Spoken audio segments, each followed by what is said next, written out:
सद्ग्रहात् हित्वात्मपातं ग्रहमंदकूपम वनम गतो यद्रिमाश्रयेत।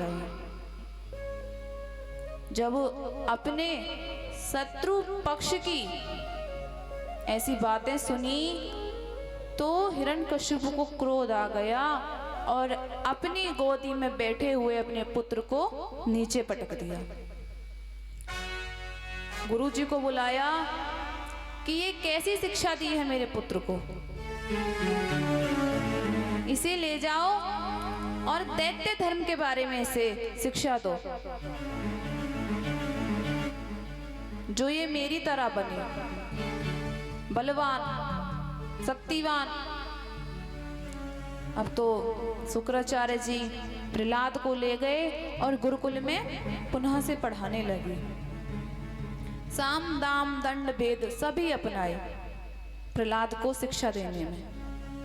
इसी प्रकार से कुछ समय और व्यतीत हुआ। पुनः प्रहलाद अपने पिताजी से मिलने गए। फिर से हिरण्यकशिपु ने पूछा कि पुत्र, तुमने अब शिक्षा क्या ग्रहण की है? जो तुम्हें अपने गुरुकुल में सबसे अच्छी बात लगी है उसे मुझे बताओ। उन्होंने जवाब दिया कि पिताजी, श्रवणम कीर्तनम विष्णु स्मरणम पाद सेवनम अर्चनम वंदनम दास्यम सख्यमात्म निवेदनम। ये जो भक्ति है 9 प्रकार की भक्ति होती है पिताजी। श्रवण कीर्तन यानी कि श्रवण, जो आप भगवान की लीलाओं को सुनना, ये भी एक प्रकार की भक्ति है जो आप सभी यहाँ बैठकर प्राप्त कर रहे हैं। एक होता है कीर्तन, भगवान के नाम का कीर्तन। एक होता है सेवा, प्रभु की सेवा करना। जब इस प्रकार से 9 प्रकार की भक्ति बताई और कहने लगे पिताजी, प्रथम भक्ति संतन कर संगा, दूसरी रति मम कथा प्रसंगा। प्रथम भक्ति संतन कर संगा, दूसरी रति मम कथा प्रसंगा। मंत्र जाप मम दृढ़ विश्वासा, पंचम भगत सो वेद प्रकाशा। श्री राम जय राम जय जय राम, श्री राम जय राम जय जय राम। बोलिए गोविंद भगवान की जय हो। तो महाराज अपने पिताजी को जब 9 प्रकार की भक्ति के बारे में बताया तो उसे बड़ा क्रोध आया और बड़ा क्रोध में आकर शुक्राचार्य को बुलाया। कहने लगा, तुम मेरे इस पुत्र को किस प्रकार की भक्ति दे रहे हो? अरे ये मेरे शत्रु पक्ष की बातें करता है। अब तो महाराज बड़ा क्रोध आया और फिर से उसे भेज दिया कि जाओ गुरुकुल में जाओ और इसे अच्छे से शिक्षा दो। अब तो महाराज जब वे गुरुकुल में आ गए तो शुक्राचार्य जी उन्हें शिक्षा देने लगे। तो महाराज वहां के जब भी प्रहलाद ने भगवान की भक्ति नहीं छोड़ी तो फिर प्रहलाद ने अपने सैनिकों को आदेश दिया, हिरण्यकशिपु ने अपने सैनिकों को आदेश दिया कि कुलद्रोही का वध कर दो। अब तो महाराज नए नए प्रयोग करने लगे। कभी पहाड़ से गिरा देते, कभी जल में डुबा देते। और ये जो हिरण्यकशिपु है इसका मंत्री था दुंदुभि नाम का। जब अनेक अनेक प्रयास किए, जब भी प्रहलाद की मृत्यु नहीं हुई तो उसने कहा, महाराज एक काम कीजिए, इसको विष दे दीजिए। कालकूट नामक विष लेकर आया और कहा, इस विष को इसकी माता के द्वारा दीजिएगा। अब तो महाराज हिरण्यकशिपु कयाधु के पास गए और कयाधु से कहा कि इस विष को दूध में मिलाओ और जाकर प्रहलाद को दे दो। जब ये वाक्य सुने तो कयाधु कांप गई। भला कोई माता अपने पुत्र को विष दे सकती है? तो हिरण्यकशिपु ने जब कहा कि अगर तुम ये कार्य नहीं कर सकती तो अपने माथे की बिंदी हटा दो, सिंदूर हटा दो, अपनी बिछी उतार दो। जब ये कहा तो कयाधु बड़ी पतिव्रता नारी थी, पति की बात मान ली और उस विष को दूध में घोलकर अपने पुत्र के पास ले गई। आंखों में आंसू ले आई और जाकर पुत्र के पास रोने लगी। कहती, प्रहलाद, तुम्हारे पिताजी ने तुम्हें मारने के लिए इस दूध में विष दिया है। इसे मैं पी लेती हूं ताकि मेरे हाथों से ऐसा धर्म ना हो। तो प्रहलाद ने अपनी माता को समझाते हुए कहा कि अरे मैया, तुम क्यों चिंता करती हो? इस संसार के कण कण में परमात्मा व्याप्त है, घट घट में परमात्मा है, तो क्या इस दूध में, इस विष में नहीं होगा? उस विष में भी परमात्मा का दर्शन होने लगा और एक झटके में वह पूरा दूध वह प्रहलाद पी गए। जब कुछ नहीं हुआ तो हिरण्यकशिपु ने कहा, धुंधवी को बुलाया और कहा, तुमने कहा था कि इस विष को पीने से इस प्रहलाद की मृत्यु हो जाएगी, परंतु देखो ये तो जीवित है। तो कहने लगा कि महाराज, हो सकता है आपकी पत्नी कयाधु ने इसे विष दिया ही ना हो।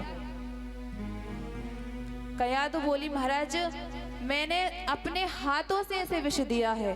अगर आपको विश्वास नहीं है तो इस पात्र में अभी थोड़ा सा दूध बचा हुआ है, आप परीक्षण कर लीजिए।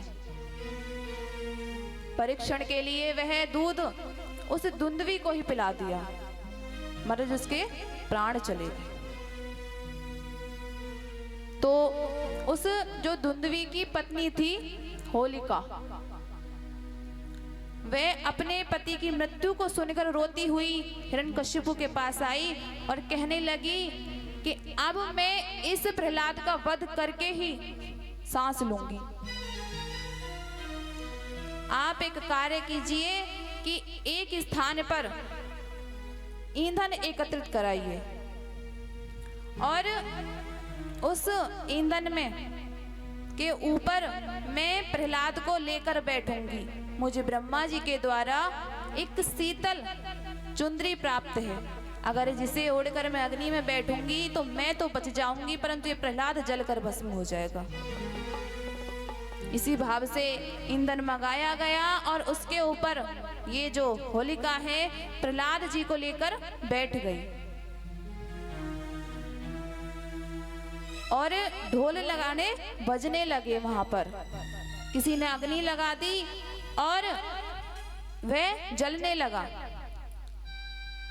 भगवान ने मरुत गणों को आदेश दिया कि इस शीतल चीर को ले जाकर मेरे भक्त के ऊपर उड़ा दो। मरुत गणों ने भगवान की आज्ञा पाकर ऐसा ही किया। अब तो महाराज प्रहलाद जी बच गए और होलिका जल गई। जब सब कुछ शांत हो गया तो प्रहलाद जी वहां उस राख में बैठे हैं। हिरण्यकशिपु आया कि देखूं तो सही जाकर, हो सकता है जलकर भस्म हो गए हो। आकर देखा कि प्रहलाद उस राख में कुछ ढूंढ रहे हैं। हिरण्यकशिपु ने पूछा कि तू अभी तक जीवित है, और जीवित है भी तो इस यहाँ क्या कर रहा है, और तेरी बुआ कहाँ है? तो महाराज कहने लगा कि पिताजी मैं उन्हीं को ढूंढ रहा हूं, मुझे लेकर बैठी थी, अब जाने कहां चली गई। तो महाराज अब तो हिरण्यकशिपु ने पुनः शुक्राचार्य जी को बुलाया, कहा कि तुम इसे ऐसी शिक्षा दो ताकि ये इस नारायण का नाम भूल जाए। अब तो महाराज गुरुकुल में गए और संडा मार्ग जी उसे शिक्षा देने लगे। शुक्राचार्य जी कुछ काम से गुरुकुल से बाहर गए थे। उस गुरुकुल में उनके प्रहलाद जी के कुछ मित्र थे, उनसे पूछने लगे कि प्रहलाद तुम ऐसा कार्य क्यों करते हो जिससे तुम्हें तुम्हारे पिताजी कष्ट देते हैं? तुम्हारे और हमारे गुरु एक हैं, तुम्हें किस परमात्मा की बातें करते हो? इस परमात्मा का भजन कैसे करते हैं और तुम क्यों इनके उसमें लगे रहते हो? तुम्हारे गुरुजी मेरे गुरुजी एक हैं, तुम्हें ऐसा ज्ञान कहां से प्राप्त हुआ? तो प्रहलाद ने कहा कि जब मैं अपनी माता के गर्भ में था, मेरी माता को इंद्र हरण कर कर ले जा रहे थे, तो उन्हें रास्ते में नारद जी मिले। तो इन नारद जी को इन्होंने सब मेरी माता को भगवान के बारे में बताया। गर्भ में ही मैंने ये सब श्रवण किया। तो महाराज वहीं से मैंने भगवान की भक्ति करना जाना है। तो अब तो अपने अभी सभी मित्रों को कहने लगे, एक बार उस परमात्मा का नाम तुम भी जप कर देखो, बड़ा आनंद प्राप्त होता है। और कहने लगे, भजो रे मेरे भैया हरि को नाम, और पढ़ो रे मेरे भैया हरि को नाम, पढ़ो रे मेरे भैया राम को नाम, पढ़ो रे मेरे भैया हरि को नाम, भजो मेरे भैया प्रभु को नाम, पढ़ो रे मेरे भैया हरि को नाम, पढ़ो रे मेरे भैया हरि को नाम, भजो रे मेरे भैया हरि को नाम, भजो रे मेरे भैया राम को नाम।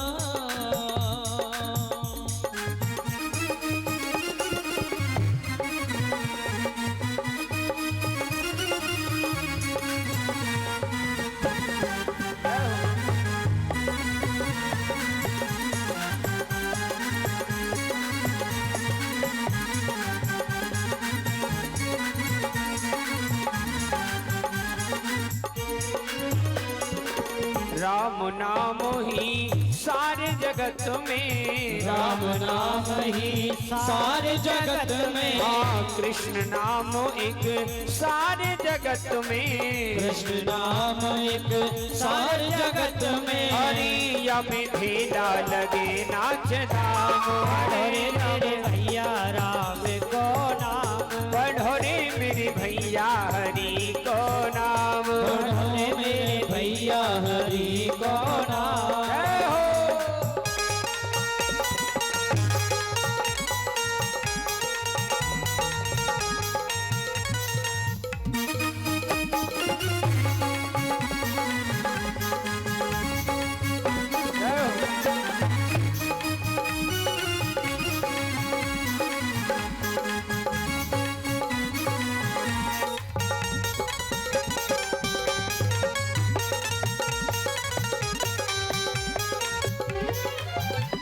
हाँ राम नाम पर दुख सह लेना, राम नाम पर दुख सह लेना, कृष्ण नाम पर दुख भी सहना, कृष्ण नाम पर सुख भी सहना, अरे तेरे बिगड़े बनेंगे सब काम, अरे तेरे बिगड़े बनेंगे सब काम, पढ़ो रे मेरे भैया हरि को नाम, अरे मेरे भैया हरि को नाम। जय हो।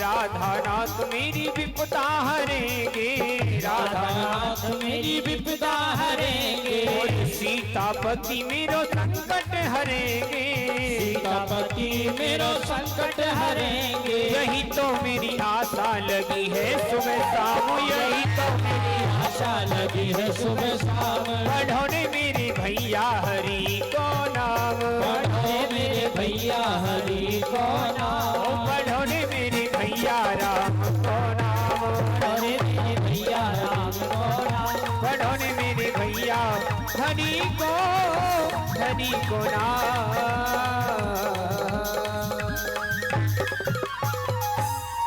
गोविंद भगवान की जय। जय जय श्री राधे श्याम। अब तो महाराज पूरे गुरुकुल में भगवान नाम की ध्वनि गूंजने लगी। सभी जो प्रहलाद के मित्र थे उस भगवान नाम के कीर्तन में लीन हो गए।